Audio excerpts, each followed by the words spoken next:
The following video will explore theories surrounding the virtual band Gorillaz while identifying how they changed the perception of what constitutes a pop group. The Gorillaz was created back in the early 2000s by Blur's frontman Damon Albarn and animator Jamie Hewitt. The Gorillaz were proclaimed as the world's first virtual hip-hop group consisting of 4 animated characters, 2D, Murdoch, Noodle and Russell. Being completely fictional, their complex, hyper-mediated driven universe can be explored through the band's website, cartoon animations and music videos.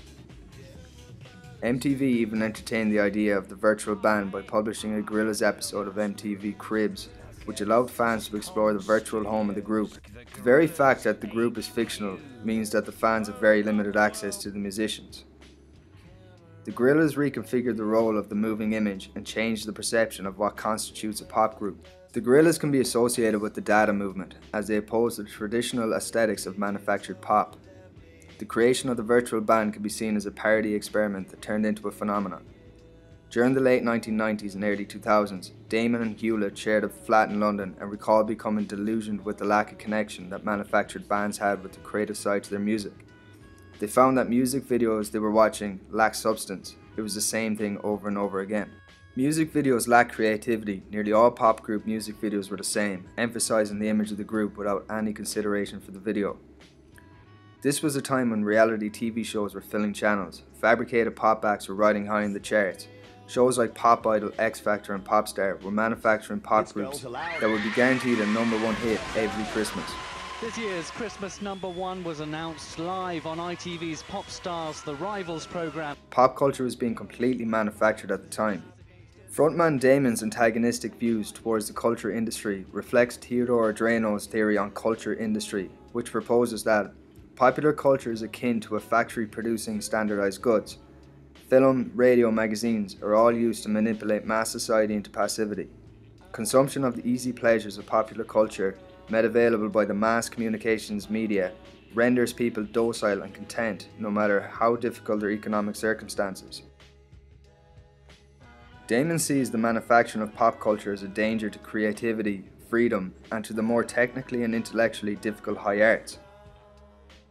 The Gorillaz cartoons seem more real to me than the actual people on TV, because at least you know there's some intelligence behind the cartoons, and there's a lot of work that's gone into it, so it can't all just be a lie. Outspoken about their agenda against manufactured pop music, Damon and Hewlett responded by creating a band so manufactured that the lines between fiction and reality became blurred. The manufactured identities of the Gorillaz provides them with freedom to voice their own opinion and a disembodiment from their physical selves. By creating a completely manufactured facade, Albarn has the freedom to present any musical direction or statement that he wants. In a sense, he has created the world's first true hyper-plural band, capable of presenting a limitless array of values and musical styles at any one time without committing to any truths. In 2005, Gorillaz played a concert at the MTV European Music Awards in Lisbon. The performance marked a significant point in both music history and in the history of visual media. It has been expressed as the world's first 3D hologram performance. Virtual Gorillaz frontman 2D stumbles onto the stage as a 3-dimensional character for the very first time. The characters that were once confined to the 2D virtual world inside the screens transgressed into the real world as 3D animated characters. This enforced the surrealism of the virtual band, juxtaposing the virtual band with real life performers De La Soul. Surrealism defined as disassembling reality into a multiplicity of mediums and reassembling them to create something marvelous. Gorillaz creators adapted surrealist principles developed by theorists such as Andre Breton, Joan Miro, Andrea Mason, as they aimed to reform the world of manufactured music their own way. The holographic performance was reenacted in 2006 with pop star Madonna at the Grammys. The spectators witnessed once again a powerful optical illusion. The formerly 2D screen inhabitants became 3-dimensional characters as they seemingly perform and interact with the real-world stage. The transgression seemed mysterious but was a result from a projection technique called pepper ghost projection. We can identify this performance as a form of transparent immediacy, defined as a style of visual representation whose goal is to make the viewer forget the presence of the medium.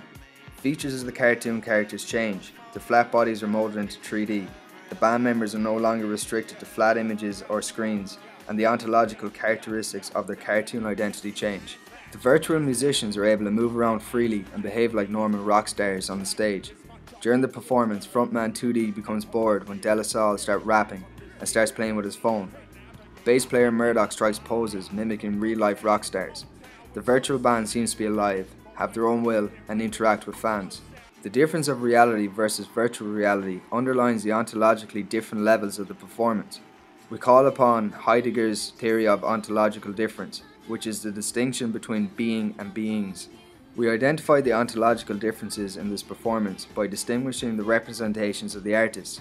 We have the audience, rappers De La Soul, and real Madonna, who are real human beings, versus the virtual fictional bands of the Gorillaz and the virtual Madonna, who all work together on stage. There is a boundary separating the world of beings versus being, which is crossed when the Gorillaz emerge on stage in their new 3D bodies. They step out into the real world and cross this boundary. This raises the question whether this makes Madonna fictional and explores the idea of levels of functionality and reality. It also pertains to the Gorillaz' rhetoric ideation of the manufactured band. Madonna is considered the queen of pop. Would she have been the queen if she was a virtual manufactured creation like the Gorillaz? Hewlett and Damon have been outspoken about the virtual band when asked by critics if the band is even a real band. Gorillaz may not be real, but they are no less so than the caricatures that are Marilyn Manson and Eminem. The paradox is that by being completely artificial, Gorillaz is a lot less artificial than any boy band or any of these other constructed entities we're all used to seeing. If you're going to pretend to be somebody or not, which is the whole point of being a rock star, then why not just invent fake characters and have them do it all for you?